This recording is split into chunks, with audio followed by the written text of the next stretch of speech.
दोस्तों, अभी तक आप लोगों ने देखा कि धरा हॉस्पिटल में एक प्यारे से बच्चे को जन्म देती है। तभी अस्पताल में हड़कंप मच जाती है और तुरंत अस्पताल राख में मिल जाता है और धरा का कुछ पता नहीं चलता। अब आगे 4 साल बाद आज के बिला में सारी मेट्स काफ़ी ज़्यादा घबराई हुई थी और इधर उधर कुछ ढूंढने की कोशिश कर रही थी, लेकिन उन्हें शायद जो वो ढूंढ रही थी वो उन्हें मिल ही नहीं रहा था। उनमें से एक मेड ने डरते हुए कहा, अगर निहाल बाबा नहीं मिले तो आज तो हम काम से गए, हमें जल्द से जल्द उन्हें ढूंढना होगा।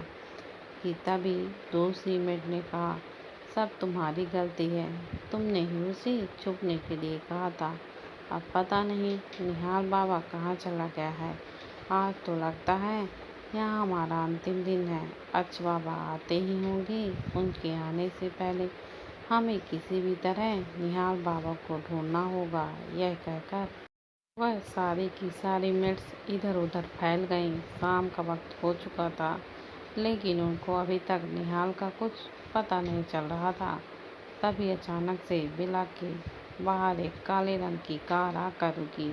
उनमें से एक लंबा चौड़ा आदमी बाहर निकला। उसके चेहरे पर कोई भी एक्सप्रेशन नहीं थे और वह इतना कठोर लग रहा था जैसे वह अभी अभी किसी की जान लेना चाहता हो। आज के आने का पता लगने के बाद सारी की सारी मेट्स इतनी घबरा गई कि वह एक लाइन में खड़ी हो गई, जैसे वह अपनी सजा पाने को तैयार है। जैसे ही बिला के अंदर आया तो उसकी नज़र लाइन में खड़ी उन मेट्स पर गई। उसने अपनी कठोर नज़रों से उस मेट की तरफ देखा। वह मेट्स इतनी डरी हुई थी कि उनकी अच के सामने बोलने की हिम्मत नहीं हो रही थी। तभी उनमें से एक मेट ने डरते हुए कहा, अच्छा सर, ओ हमें निहाल बाबा कहीं नहीं मिल रहे हैं। यह सुनकर अच की आंखें अचानक से छोटी हो गईं। उसने थोड़ा गुस्सा करते हुए कहा, निहाल यहाँ है?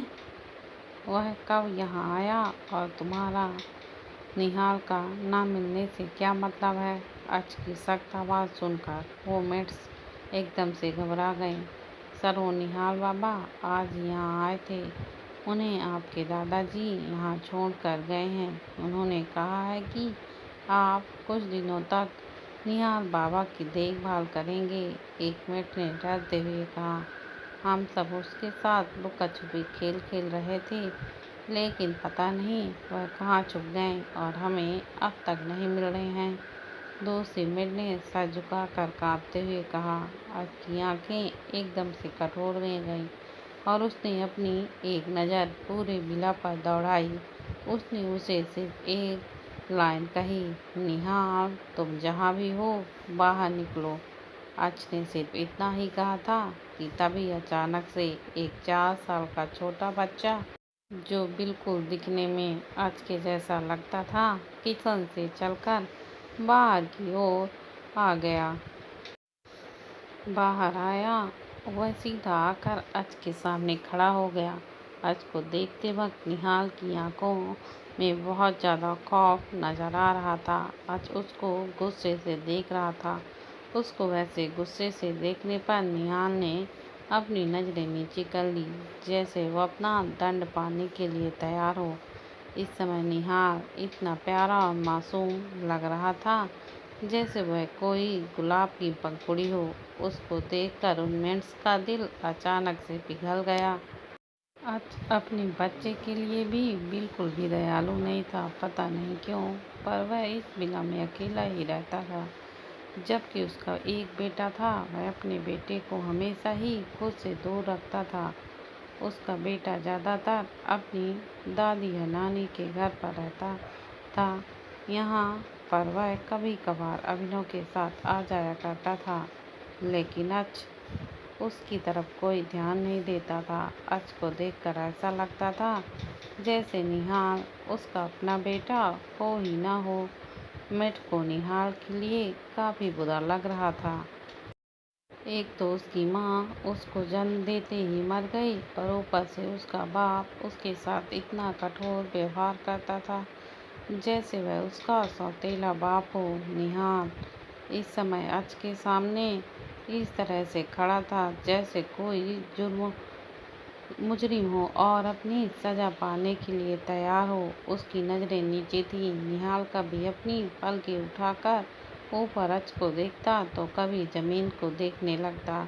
इस वक्त अगर दुनिया में कोई सबसे मासूम था तो वो था, कोई और नहीं, निहाल था। अच ने थोड़ा गुस्से से निहाल की तरफ देखकर कहा, अगर तुमने दोबारा किसी को परेशान करने की कोशिश की तो मुझसे बुरा कोई नहीं होगा। अभी के लिए तो मैं तुम्हें माफ़ कर रहा हूँ, लेकिन आगे से उम्मीद माफ़ी की मत करना। अच की बात सुनकर निहाल की छोटी छोटी आंखों में आंसू आ गए। उसकी आंखों में आंसू किसी मोती की जैसे टपकने लगे। उसकी आंखों में आंसू को देखकर वह सारी मिट्स भी रोने लगी, क्योंकि वह निहाल को काफ़ी ज़्यादा पसंद करती थी और उनसे बहुत ज़्यादा प्यार करती थी। वह उसकी आंखों में आंसू नहीं देख सकती थी, लेकिन अच का क्या, वह तो उसका बाप था, वह कैसे उसको रुला सकता था। लेकिन उन मेट्स की हिम्मत नहीं थी कि वह अच के आगे अपना मुंह खोलकर बस निहाल के लिए दुखी हो सकती थी। जैसे ही अच अपना मुंह दोबारा खोलने वाला था, तभी उसके पीछे से एक आवाज़ आई, भाई क्या आप उसको दोबारा डांट रहे हैं। वह अभिनव था और वह काफ़ी गुस्से में लग रहा था। अभिनव अच के पास आया और उसने निहाल की आंखों में आंसू देखे तो उसका दिल एकदम से बैठ गया। उसने थोड़ा गुस्से से अच की तरफ देखकर कहा, भाई आप कैसे बाप हैं, आप अपने ही बेटे को रुला रहे हैं। क्या आपको निहाल के ऊपर थोड़ा सा भी तरस नहीं आता। अभिनव की बात सुनकर अच की एक नज़र निहाल की तरफ देखा। निहाल को देखकर उसकी आंखें दोबारा से कठोर हो गईं। क्यों क्यों क्यों ऐसा होता है कि जब भी वह निहाल को देखता है तो उसको धरा की याद आती थी। ये लड़का बेशक उसके जैसा दिखता था, लेकिन कहीं न कहीं उसमें धरा की भी तो झलक थी। और जब भी उसको देखता था तो उसको वह दिन याद आ जाता था जब उसने धरा को खो दिया था। आज का सबसे अच्छा दिन अब उसकी ज़िंदगी की सबसे अनिंदा याद बनकर रह चुका था। उसने कभी भी अपने बच्चे को गले तक नहीं लगाया था, क्योंकि वह फिर तड़पना नहीं चाहता था। जिस तरह निहाल ने अभी अपनी नज़रें झुकाई हुई थी, उसी तरह से धरा भी अच से नाराज़ होती थी तो वह भी अपनी नज़रें नीचे झुका लेती थी। अच को फिर से वह हॉस्पिटल वाला एक्सीडेंट याद आ गया था, जब 4 साल पहले उसने धरा को खो दिया था। अच की नज़रें फिर से बिल्कुल सख्त थीं। निहाल की आंखों में अभी भी आंसू थे, लेकिन अभी भी अच कठोर बना रहा। वह वहाँ से बिन कुछ बोले ही चला गया। सीढ़ियाँ चढ़ते हुए वह पीछे मुड़ा और अभिनव की तरफ देखकर बोला, इसको कल के कल यहाँ से लेकर जाओ, या हो सके तो अभी के अभी इसको यहाँ से लेकर जाओ। इतना कहकर अच अपने रूम में चला गया। अपने भाई की बात सुनने के बाद अभिनव ने निराशा से अपना सिर हिला दिया। उसने फिर निहाल की तरफ देखा, जिसने अब तक अपनी नज़रें झुकाई हुई थी। अभिनव ने बड़े प्यार से निहाल को उठाया और सोफे पर बैठाते हुए कहा, अब तुमने कौन सी शैतानी कर दी जो भाई को इतना गुस्सा आ गया। तुम्हें पता है ना तुम्हारे पापा कैसे हैं, तो तुम ऐसी हरकतें ही क्यों करते हो जो तुम्हें उनसे डांट खानी पड़े।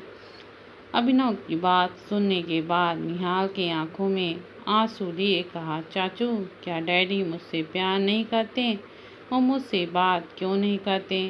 वह कहीं मुझे लेकर क्यों नहीं जाते जैसे और बच्चों के डैडी उनको लेकर जाते हैं। मेरे डैड ऐसे क्यों नहीं करते।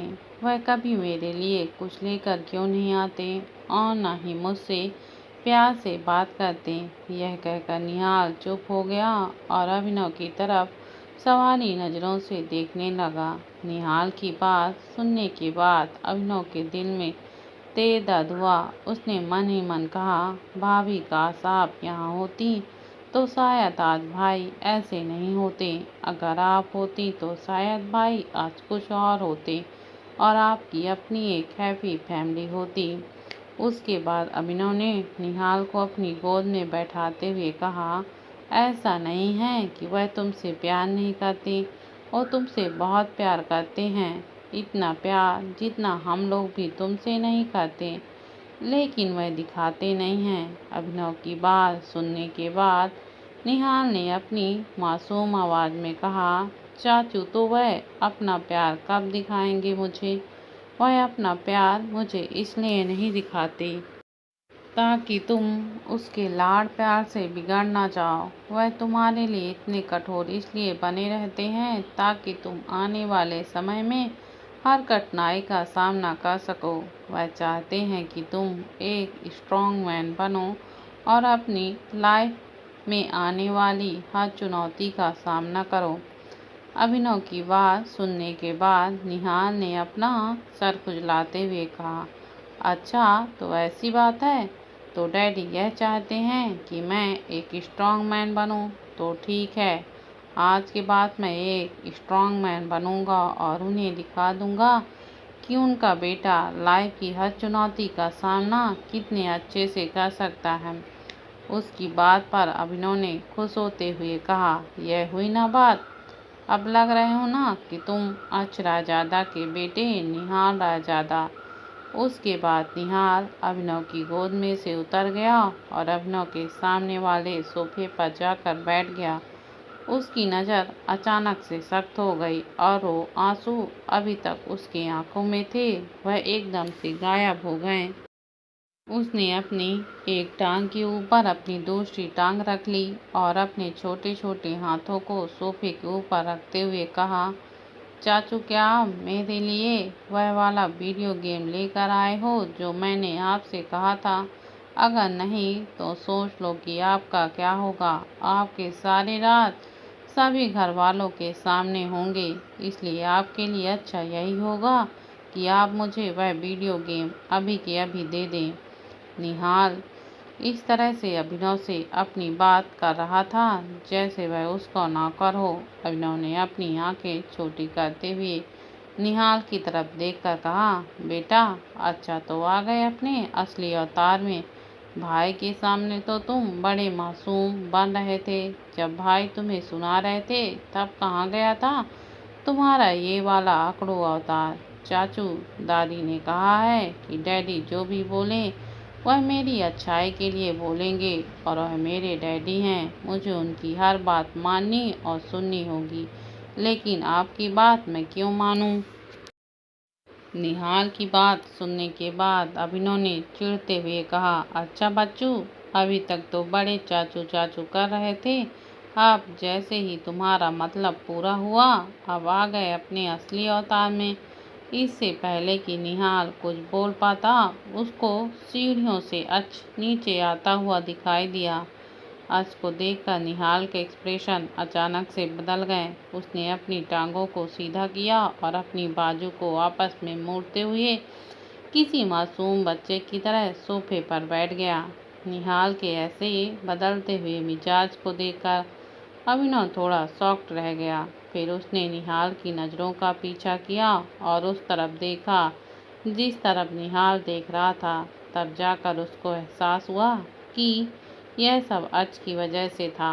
अच्छा बहुत तेज हो बेटा, लेकिन मैं तुम्हारा चाचू हूँ। चाचू अब देखो मैं तुम्हारी कैसे बैंड बजाता हूँ। यह बोलकर अभिनव धीरे से मुस्कुराने लगा, लेकिन तभी निहाल ने भी उसको मुस्कुराते हुए देख लिया। उसने अपनी एक आईब्रोज ऊपर उठाई और कहा, चाचू ज़्यादा स्मार्ट बनने की कोशिश मत करना, वरना आपका फाइनल वाला रात मैं डैडी को बता दूंगा। आपने भतीजे की बात सुनकर अभिनव की नज़र सख्त हो गई। उसको विश्वास नहीं हो रहा था कि यह पिद्दी सा लड़का उसको धमकी दे सकता है, लेकिन वो कर भी क्या सकता था। आखिर बेटा भी तो अच का था, इसलिए उसमें कोई हैरानी की बात नहीं थी कि इस उम्र में उसका दिमाग और बच्चों से ज़्यादा चलता है। अच नीचे आया और जाकर डाइनिंग टेबल पर बैठ गया। एक मेड ने उसके लिए खाना लगाया। खाना लगाने के बाद वह मेड वहीं अच के पास खड़ी रही, जैसे वह कुछ उससे बोलना चाहती हो। अच ने ये सब नोटिस कर लिया और उसने अपनी नजरें ऊपर उठाते हुए कहा, क्या बात है? उस मेड ने घबराते हुए जवाब दिया, सर निहाल बाबा ने भी अभी तक खाना नहीं खाया। मेड की बात सुनने के बाद अच ने अपने पीछे देखा।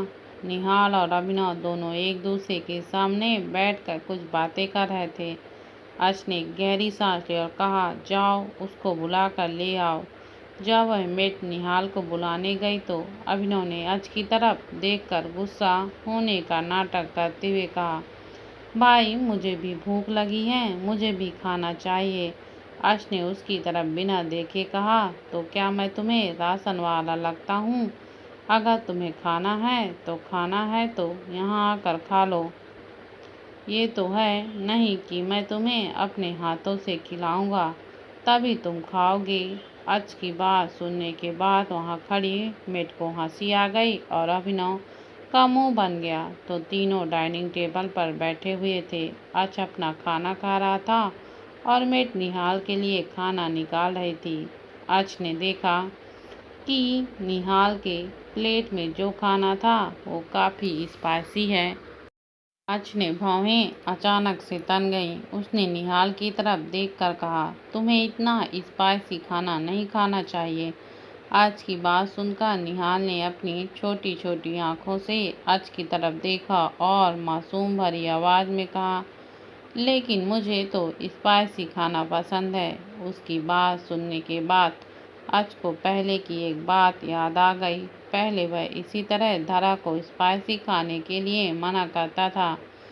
धरा को भी स्पाइसी खाने का बहुत ज़्यादा पसंद था, लेकिन जब भी अच उसको स्पाइसी खाने के लिए मना करता था तो वो भी इसी तरह से अपना मुंह बनाते हुए कहती थी, लेकिन मुझे स्पाइसी खाना पसंद है। अच यह सब सोच ही रहा था कि निहाल बोला, ठीक है, अगर आप नहीं चाहते हैं कि मैं यह खाऊं तो मैं ये खाना नहीं खाऊंगा।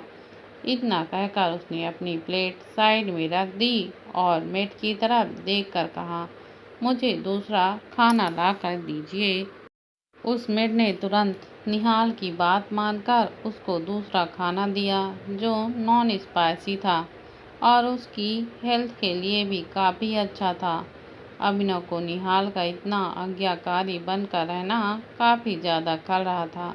उसने निहाल की चुटकी लेते हुए कहा, क्या बात है छोटे डॉन, तुम तो आज बड़े आज्ञाकारी बन रहे हो। मेरी बातों को तो ऐसे कभी नहीं मानते। जैसे ही अभिनव की बात पूरी हुई, निहाल की आंखें अचानक से सख्त हो गईं। उसने घूरकर अभिनव को देखा और कहा, चाचू क्या आप मुझे डैडी की नज़रों में गिराना चाहते हो? मैं कब आपकी बात नहीं मानता। मैं तो हमेशा आपकी बात मानता हूँ। जब आपने कंपनी नहीं जाना और अपने पेट दर्द का झूठा मूठा बहाना बनाया था, तब भी आपके झूठ में मैंने आपकी मदद की और दादी से झूठ कहा और आप बोलते हैं कि मैं आपकी बात नहीं मानता। निहाल की बात सुनने के बाद अभिनव के गले में खाना अटक गया। उसको अचानक से खांसी आ गई। उसने उस पिद्दी से बच्चे की तरफ देखा जो प्यारी सी स्माइल के साथ उसी को देख रहा था, लेकिन उसकी आंखों में अभी भी सख्त थी, जैसे वह अभिनव को वार्निंग दे रहा हो कि उसके डैडी के सामने उसको नीचा दिखाने की कोशिश ना करे। और वही यह सब सुनकर अच का दिमाग खराब हो गया। उसने अभिनव के ऊपर गुस्सा दिखाते हुए कहा, तुम इसको झूठ बोलना सिखाते हो? और क्या ये उसी दिन की बात कर रहा है जब हमारा एक ज़रूरी प्रोजेक्ट की प्रेजेंटेशन थी और तुमने लास्ट स्टेज में ये कहा था कि तुम्हारे पेट में तेज दर्द हो रहा है और तुम ऑफिस नहीं आ सकते। अभिनव का दिल कर रहा था कि वह अभी यहाँ से सब छोड़कर पलटकर भाग जाए। उसका रोने का भी मन कर रहा था। ये दोनों बाप बेटे मिलकर उसका जीना हराम कर देंगे। एक के डर से तो वो झूठ बोलता है और दूसरा उसका झूठ बाहर निकालने में माहिर है। ये कैसी नाइंसाफ़ी कर रहा है भगवान। उसके बाद अभिनव ने छत की तरफ देखते हुए धीरे से कहा, लेकिन अच की कठोर नजरें अभी भी उसके ऊपर थी। अभिनव ने जल्दी से अपना पेट पकड़कर रोते हुए कहा, अरे भाई, मेरे पेट में दोबारा से तेज दर्द शुरू हो गया। मुझे ऐसा लगता है कि मुझे अभी अभी डॉक्टर के पास जाना पड़ेगा। सॉरी, पर मैं आप लोगों के साथ डिनर नहीं कर सकता। ठीक है, बाय, अपना डिनर एंजॉय करना। ये कहकर अभिनव जल्दी से वहाँ से भाग गया। उसके जाते हुए देखकर अच ने अपना सर हिला दिया और निहाल के फेस पर एक प्यारी सी स्माइल आ गई। उसने एक नज़र अपने डैडी की तरफ देखा और फिर खाना खाने लगा। Shimla the queen of hills, एक बड़े से बंगले में एक आदमी सोफे के ऊपर बैठा हुआ था और उसके बगल में एक प्यारी सी लड़की बैठी हुई थी। वह लड़की गिड़गिड़ाते हुए उस आदमी के सामने कह रही थी, प्लीज़, मुझे भी मुंबई जाना है। तुम मुझे अपने साथ लेकर क्यों नहीं जा रहे हो? उस आदमी ने एक सख्त आवाज़ में जवाब दिया, नहीं, तुम यहीं रहोगी। तुम मेरे साथ मुंबई नहीं जा रही हो। मैं वैसे भी 1 महीने के बाद वहाँ से वापस तुम्हारे पास आ जाऊँगा। नहीं नहीं, मुझे भी मुंबई जाना है। मुझे मुंबई जाना है। मुझे भी देखना है कि मुंबई कैसा है। यह बोलकर वो लड़की जिद करने लगी। वो दोनों आपस में बहस कर रहे थे कि एक नौकर उसके पास आया और उसने कहा, सर, खाना तैयार हो गया है, आप खाना खा लीजिए। उस नौकर की बात सुनने के बाद उस आदमी ने अपने साथ बैठी लड़की से कहा है, ठीक है, चलो खाना खा लो। लेकिन वह लड़की मुंह फुलाकर बैठ गई। उससे ने मना करते हुए कहा, नहीं, मुझे नहीं खाना। जब तक तुम मुझे अपने साथ मुंबई ले जाने के लिए मान नहीं जाते, तब तक मैं खाना नहीं खाऊंगी। मैं तुम्हें अपने साथ मुंबई लेकर नहीं जा सकता। तुम समझती क्यों नहीं हो? उस आदमी ने थोड़ा गुस्सा करते हुए कहा, लेकिन क्यों? तुम मुझे अपने साथ मुंबई क्यों नहीं लेकर जा सकते हो? ऐसा भी है क्या है मुंबई में जो मैं नहीं देख सकती? सुहानी, तुम समझ क्यों नहीं रही हो? मैं तुम्हें अपने साथ लेकर नहीं जा सकता। तुम समझो, हम कहीं और चलेंगे। एक काम करते हैं, जब मैं वापस आ जाऊंगा तो हम दोनों दुबई में एक ट्रिप पर चलेंगे। नहीं नहीं, मुझे बस मुंबई जाना है। मुझे मुंबई जाना है, जाना है, उस लड़की ने जिद करते हुए कहा। तो उस आदमी ने अपना ऊपर सर करके एक गहरी सांस ली और कहा, ठीक है, सामान पैक कर लो, लेकिन जाने से पहले मेरी एक शर्त है। हाँ, मैं तुम्हारी हर शर्त मानने के लिए तैयार हूँ। तुम जैसा बोलोगे मैं वैसा करूँगी। ठीक है? उस लड़की ने खुश होते हुए कहा, हाँ, तो मेरी शर्त यह है कि तुम मुझे बिना बताए कहीं भी बाहर नहीं जाओगी। और अकेले तो बिल्कुल भी नहीं। हम जहाँ भी घूमेंगे एक साथ घूमेंगे और तुम किसी अनजान से बिल्कुल भी बातें नहीं करोगी।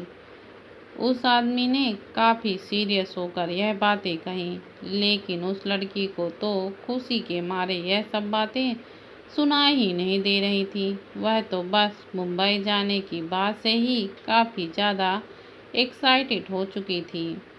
दोस्तों, अगर आपको मेरी कहानी पसंद आती है तो प्लीज़ चैनल को ज़्यादा से ज़्यादा शेयर करें, लाइक करें और सब्सक्राइब करें। धन्यवाद।